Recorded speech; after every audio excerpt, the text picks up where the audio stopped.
كيف تكفرون بالله وكنتم أمواتا فأحياكم ثم يميتكم ثم يحييكم ثم إليه ترجعون. هو الذي خلق لكم ما في الأرض جميعا ثم استوى إلى السماء فسواهن 7 سماوات وهو بكل شيء عليم. وإذ قال ربك للملائكة إني جاعل في الأرض خليفة قالوا وتجعل فيها من يفسد فيها ويسفك الدماء ونحن نسبح بحمدك ونقدس لك قال إني أعلم ما لا تعلمون.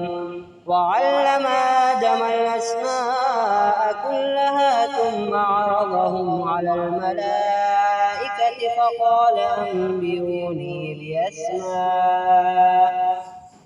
أنبئوني بأسماء هؤلاء إن كنتم صادقين. قالوا سبحانك لا علم لنا إلا ما علمتنا إنك أنت العليم الحكيم. قال يا آدم أنبئهم بأسمائهم فلما أنباهم بأسمائهم قال ألم أقل لكم إني أعلم غيب السماوات والأرض وأعلم ما تبدون وما كنتم تكتمون.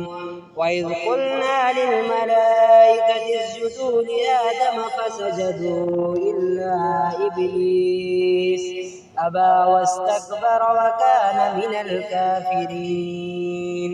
وقلنا يا آدم اسكن أنت وزوجك الجنة وكلا منها رعدا حيث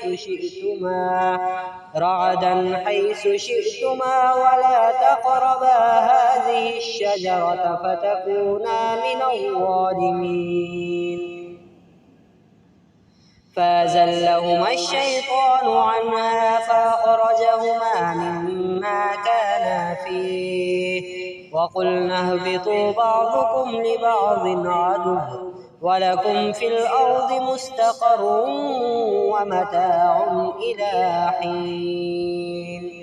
فتلقى آدم من ربه كلمات فتاب عليه إنه هو التواب الرحيم.